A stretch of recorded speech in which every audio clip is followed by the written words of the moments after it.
नमस्कार दोस्तों, स्वागत है आपका न्यू डिस्कशन में। आइए डिस्कस करते हैं आज का करंट अफेयर्स। हबल टेलीस्कोप के बारे में दिया है, चर्चा में क्यों इसके बारे में जानेंगे। हबल स्पेस टेलीस्कोप ने एक ESO 316 नामक एक आकाशगंगा का खोज किया है। एक पिक्चर्स उसका स्पष्ट रूप से खींचा है। ये काफ़ी सुदूर स्थित है, मतलब काफ़ी दूर स्थित है। लगभग इसकी दूरी 28.7 मिलियन प्रकाश वर्ष दूर एक तारामंडल है जिसका नाम है एरिडानस तारामंडल है। उस तारामंडल में यह स्थित है। अगर इसकी विशेषताओं के बारे में बात करें तो इसकी जो छवि है, जो आकाशगंगा इसका खोजा गया है हबल स्पेस टेलीस्कोप द्वारा, इसकी जो छवि है काफ़ी अस्पष्ट है, स्पष्ट नहीं है, अस्पष्ट है। क्योंकि जो आकाशगंगाएं होती हैं उसकी जो भुजा होती है सर्पिल आकार की होती है और परमाणु जैसा उभार होता है, लेकिन इसमें ऐसा कुछ नहीं है, ये काफ़ी अनियमित है। इसलिए इसको अनियमित आकार के और जो आकाशगंगा है उसमें इसे वर्गीकृत किया गया है। यह छोटे छोटे तारों से के द्वारा मिलकर बनाया गया है, छोटे छोटे तारों के द्वारा मिलकर बनाया गया है। आकाशगंगा के बीच में देखें तो ये काफ़ी सॉफ्ट है, इसका जो बीच है काफ़ी सॉफ्ट है, प्रकाश से घिरा हुआ है। इसके केंद्र में चमकदार नीली गैस है। यहाँ पर देखिए जो इसका सेंटर है इसमें चमकदार नीली गैस का एक बुलबुला भी देखने को मिल रहा है। तो सबसे पहले क्वेश्चन यही बन जाएगा, जो ESO 316 है क्या? यह सुदूर स्थित एक आकाशगंगा है। यह एक क्या है? एक गैलेक्सी है जिसका पिक्चर्स किसके द्वारा खींचा गया है? हबल स्पेस टेलीस्कोप के द्वारा खींचा गया है। तो आइए हबल स्पेस टेलीस्कोप के बारे में भी जानेंगे। ये है देखिए हबल स्पेस टेलीस्कोप। इसे 1990 में लॉन्च किया गया था। इसे 1990 में लॉन्च किया गया था नासा द्वारा लॉन्च किया गया था। नासा अमेरिका की एक स्पेस एजेंसी है। इसका काम क्या है? जो दृश्यमान ब्रह्मांड है, जो ब्रह्मांड है उसके विस्तार के बारे में जानकारी इकट्ठा करना, और जो भी ब्रह्मांड की गतिविधि है या जो भी उसमें चीज़ है उसका पिक्चर्स हाई रेजोल्यूशन कैमरे से खींचकर पृथ्वी पर वापस भेजना है। यह नासा का है। यह हर 95 मिनट में 95 मिनट में पृथ्वी का एक चक्कर पूरा लगा लेता था। तो यह है हबल स्पेस टेलीस्कोप, नासा से संबंधित है, जो अमेरिका का है। आगे बढ़ेंगे। मिट्टी में पोषक तत्वों की कमी महिलाओं और बच्चों के स्वास्थ्य से जुड़ी है। ये कैसे जुड़ी है? एक रिपोर्ट आई है, उसके बारे में जानेंगे। भारत में मानव स्वास्थ्य से जुड़े एक मृदा सूक्ष्म पोषक तत्व शीर्षक नामक एक रिपोर्ट पब्लिश की गई है। मृदा सूक्ष्म पोषक तत्व नामक रिपोर्ट पब्लिश की गई है। इस अध्ययन में मिट्टी के सूक्ष्म पोषक तत्वों के बारे में और व्यक्तियों के बारे में, विशेष रूप से बच्चों और वयस्क महिलाओं के पोषण संबंधित कल्याण के बीच महत्वपूर्ण संबंध का पता चला है। इस रिपोर्ट्स के द्वारा अध्ययन में यह पाया गया है कि जिन जिलों के मिट्टी में जिंक की मात्रा कम है या उसका अनुपात अधिक है, जिंक की मात्रा, जिस मिट्टी में जिंक की मात्रा अधिक है, वहाँ पर देखा गया कि जो बच्चे हैं वो अपेक्षाकृत कम बौनेपन है, मतलब कि इनकी लंबाई ठीक ठाक है, ऊंचाई ठीक ठाक है और वजन भी मेंटेन है जिस जिलों के मिट्टी में जिंक पोषक तत्व मिले हैं। वहीं देखा गया है आयरन का भी देखा गया है। आयरन यानी लोहा, जिस मिट्टी में लौह तत्व की मात्रा है अधिक है, ठीक ठाक है लौह तत्व की मात्रा, उस मिट्टी में, उस क्षेत्र में जो या महिलाएं हैं या जो बच्चे हैं वो एनीमिया के शिकार कम है, उनमें जो हीमोग्लोबिन है उसकी मात्रा ठीक ठाक देखने को मिला है। तो ये ध्यान रखिएगा, जिंक और आयरन जिस मिट्टी में पाया गया है उसमें जो लंबाई है, वजन है, वो भी मेंटेन है, प्लस उसके बाद जो एनीमिया है, महिलाओं के अंदर जो खून की कमी हो जाती है, वो भी ठीक ठाक है, उससे भी दिक्कत नहीं पाई गई है। तो भारत के लिए इसकी प्रासंगिकता की बात करें तो देश की जो मिट्टी है, भारत के अंदर जो देश की मिट्टी है लगभग 35% यानी 35% मिट्टी है जिनमें जिंक की कमी होने का अनुमान है। बताया जा रहा है कि भारत में जो 35% मिट्टियाँ हैं उसमें जिंक की कमी है। लगभग 11% मिट्टी को बताया जाता है भारत के अंदर कि इसमें लौह तत्व की कमी है, लोहे की कमी है। वैश्विक पोषण रिपोर्ट 2018 के अनुसार सूक्ष्म पोषक तत्वों की कमी से प्रभावित वैश्विक आबादी का लगभग एक तिहाई हिस्सा भारत के अंतर्गत ही पाया जाता है। अध्ययन से यह भी पता चला है कि मिट्टी में जो खनिज की उपलब्धता का लाभ उठाने से आबादी के एक बड़े हिस्से में एनीमिया की व्यापकता कम देखने की संभावना मिल सकती है। यदि इस मिट्टी में जो भी फसल उपजाई जाएंगी, जो भी चीज़ उपजाई जाएंगी, उसका अगर उपभोग जो भी व्यक्ति करता है, उसमें जो एनीमिया है वो व्यापक रूप से कम होगा। तो ये फ़ायदा हो सकता है मिट्टी की वजह से। आगे बढ़ेंगे। Indigenous Astra beyond visual range air to air missiles, ये है अस्त्र मिसाइल। हाल ही में इसे स्वदेशी रूप से विकसित किया गया है। स्वदेशी रूप से इसे विकसित किसके द्वारा किया गया है? भारत का जो DRDO है, डिफेंस रिसर्च डेवलपमेंट ऑर्गेनाइजेशन है, इसके विभिन्न जो प्रयोगशालाएं हैं, जिसमें DRDL है, फिर RCI है, जितने भी प्रयोगशाला हैं मिलकर इस अस्त्र मिसाइल को स्वदेशी रूप से विकसित किया गया है।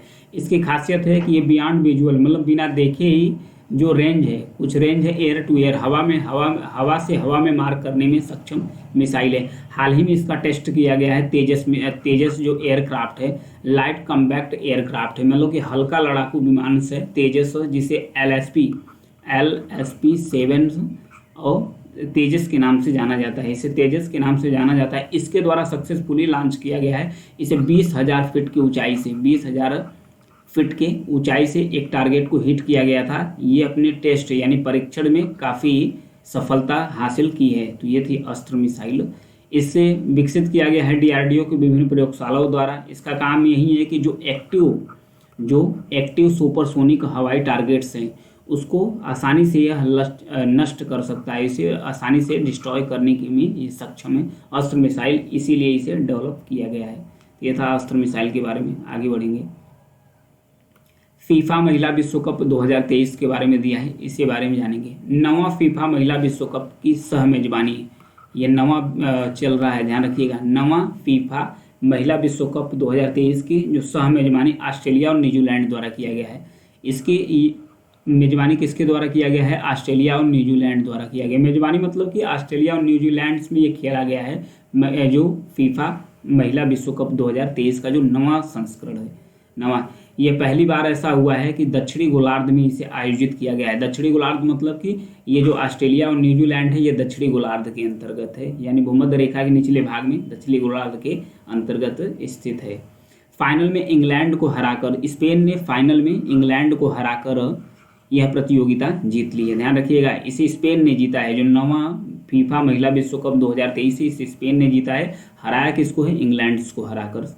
इस विश्व कप को जो फीफा महिला विश्व कप है, इसको संयुक्त राज्य America, United states of America ने इसे 4 बार जीता है। 4 बार जीता है तो यानी 9 बार हुआ है, तो सबसे अधिक USA ही इसे जीता है।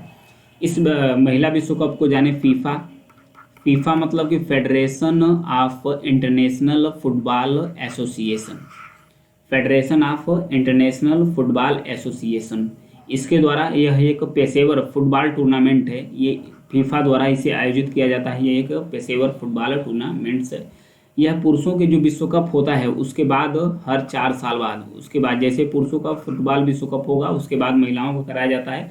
हर 4 साल में इसे एक बार आयोजित किया जाता है। 1991 में यानी 1991 में इसे शुरू किया गया था। इसे जो महिला विश्व कप है, फीफा महिला विश्व कप है, इसे 1991 में शुरू किया गया था। 2023 का जो संस्करण है ऑस्ट्रेलिया और न्यूजीलैंड में आयोजित किया गया था। यह 1 महीने तक चला, 1 महीने तक चला। इसमें 32 टीमें ने भाग लिया, इसमें 32 टीमों ने इसमें पार्टिसिपेट किया था। नेक्स्ट, खेलो इंडिया पहल के बारे में जानेंगे। यह पहल 2017 में, ध्यान रखिएगा, इस पहल को 2017 में भारत सरकार द्वारा शुरू किया गया था। ये किस लिए शुरू किया गया था कि जो भारत के अंदर खेल प्रतिभा है उसको बढ़ावा देना, उसको पोषित करना, और जो भारत में गेम कल्चर से उसको प्रमोट करना, फिर से पुनर्जीवित करने के लिए एक प्रगतिशील मंच के रूप में खेलो इंडिया पहल को स्टार्ट किया गया है भारत सरकार द्वारा 2017 में। इसके अंतर्गत और भी गेम शुरू किए गए, जैसे खेलो इंडिया यूथ गेम, इसे 2018 में शुरू किया गया था। यह राज्यों के स्तर तक का राज्य का प्रतिनिधित्व करने वाला गेम है। इसमें युवा पार्टिसिपेट करते हैं। हर साल इसे वार्षिक रूप से इसे आयोजित किया जाता है। युवा इसमें पार्टिसिपेट करते हैं। राज्य स्तरीय गेम है यह। खेलो इंडिया यूनिवर्सिटी गेम्स है, इसे 2020 में स्टार्ट किया गया है। इसे 2020 में स्टार्ट किया गया है। ध्यान रखिएगा, ये विश्वविद्यालय स्तर का गेम है। विश्वविद्यालय में जो भी युवा गेम में पार्टिसिपेट करना चाहते हैं, उनकी प्रतिभाओं को और निखारने के लिए जो यूनिवर्सिटी है उसके स्तर तक खेलो इंडिया यूनिवर्सिटी गेम को स्टार्ट किया गया 2020 में। 2020 में खेलो इंडिया शीतकालीन खेल भी स्टार्ट किया गया है। इसका काम यही है कि भारत में जो विंटर खेल होते हैं उसको प्रमोट करने के लिए इसे स्टार्ट किया गया है। खेलो India state centre of excellence योजना का पार्ट है। ये सब जितने गेम हैं इसी का पार्ट है। इसका उद्देश्य यही है मौजूदा जो भी ट्रेनिंग सुविधा मिल रही है उसे और भी बेहतर करके और भी जो भी इंफ्रास्ट्रक्चर या बुनियादी ढांचे उसको और भी प्रमोट करना और ज़मीनी स्तर पर वित्तीय सहायता प्रोवाइड करना और कर्मचारी उपकरण और संसाधन को भी प्रोवाइड्स कराना ताकि जो खेल है गेम है भारत में और भी प्रतिस्पर्धी बन सके। नेक्स्ट पनामा नहर के बारे में दिया है, तो चर्चा में क्यों इसके बारे में देखेंगे। ये देखिए लोकेशन है पनामा नहर का, पनामा नहर्स का। ये इससे कहा जा रहा पनामा नहर से गुजरने में भारी मालवाहक जहाज़ों को भीषण सूखा का सामना कर रहा है। जो पनामा नहर से भीषण सूखा का सामना कर रहा है तो इससे जो बड़ी बड़ी मालवाहक जहाज़ हैं इसे जाने में काफ़ी दिक्कत हो रही है। अगर पनामा नहर की बात करें तो लगभग 170 देशों के लगभग 2000 बंदरगाहों को ये आपस में कनेक्ट करता है। 2000 बंदरगाहों को आपस में कनेक्ट करता है, मतलब वहाँ तक ये पनामा नहर सुविधाएं प्रोवाइड्स करता है। इस नहर के माध्यम से 170 देशों के 2000 बंदरगाहों तक आप आसानी से पहुँच सकते हैं। अगर वही पनामा नहर की बात करें तो अगर इसकी बात करें लंबाई की तो लगभग 82 किलोमीटर दूरी में ये फैला हुआ है। दूरी में बनाया गया एक कृत्रिम जलमार्ग है। कृत्रिम जलमार्ग मतलब मनुष्य द्वारा जो बनाया गया है जलमार्ग, कृत्रिम जलमार्ग है। यह अटलांटिक ओशन को फिर जोड़ता है, किससे जोड़ता है, प्रशांत महासागर को। यह प्रशांत महासागर को अटलांटिक सागर से जोड़ता है, यानी कि दो बड़े महासागर को आपस में जोड़ता है, यह इसका काम है। प्लस उसके बाद जो उत्तरी अमेरिका है, उत्तरी अमेरिका महाद्वीप को दक्षिणी अमेरिका महाद्वीप से अलग करता है। उत्तरी अमेरिका महाद्वीप को दक्षिणी अमेरिका महाद्वीप से अलग करता है, ध्यान रखिएगा, ये एक फैक्ट इंपॉर्टेंट तो यही है। तो ये था इसके बारे में। यह जलडमरू से भिन्न है थोड़ा सा। जो जलडमरू मध्य होते हैं यानी जो इससे जल संधि कहते हैं उससे भिन्न है, क्योंकि जो जिब्राल्टर जो जलडमरू मध्य है उसी के भांति यह भी जल निकायों को जोड़ने वाला एक संकीर्ण मार्ग है। संकीर्ण मार्ग है, ये बड़े जल निकायों को जोड़ता है। जैसे अटलांटिक सागर को प्रशांत महासागर को, बड़े जल निकाय को जोड़ने वाला एक संकीर्ण मार्ग है जो पनामा है। तो ये है पनामा नहर्स के बारे में। तो इसे 1800 दशक में के अंत में मूल रूप से इसे फ्रांसीसियों द्वारा स्टार्ट किया गया था सन 1800 के दशक में। ये फ्रांसीसी के उस समय नियंत्रण में था, लेकिन इसे कंप्लीट कराने में इस परियोजना को लगभग 1914 में संयुक्त राज्य अमेरिका द्वारा इसे कंप्लीट किया गया था। तब तक ये 1994 से 1999 तक अमेरिका के प्रबंधन में काम करता था, लेकिन अब यह पनामा नहर प्राधिकरण गठित किया गया, उसके अंतर्गत पनामा नहर से काम करती है। आगे बढ़ेंगे। पहला एबीडीएम माइक्रोसाइट्स परियोजना। एबीडीएम मतलब Ayushman Bharat digital mission microsites. इसे स्टार्ट किसके द्वारा किया गया है, राष्ट्रीय स्वास्थ्य प्राधिकरण, राष्ट्रीय नेशनल हेल्थ अथॉरिटीज NHS। इसे राष्ट्रीय स्वास्थ्य प्राधिकरण द्वारा पूरे भारत भर में जो डिजिटल स्वास्थ्य सेवा है उसमें अपनाने के लिए, तेजी लाने के लिए एबीडीएम माइक्रोसाइट्स लॉन्च किया गया है। इसे मिजोरम के आइजोल में लॉन्च किया गया है। लॉन्च किया गया है। मिजोरम इसे अपनाने वाला, इसे संचालित करने वाला भारत का पहला राज्य भी बन गया है। ध्यान रखिएगा, मिजोरम इसे अपनाने वाला भारत का पहला राज्य भी बन गया है। तो यह सुनिश्चित करेगा कि जो छोटे छोटे क्लिनिक हैं या छोटे अस्पताल हैं और या जो छोटे छोटे प्रयोगशाला है वो स्वास्थ्य सुविधाओं में एबीडीएम माइक्रोसाइट से आसानी से जुड़ सके, ताकि जो दक्षता है और अच्छे से बन जाए।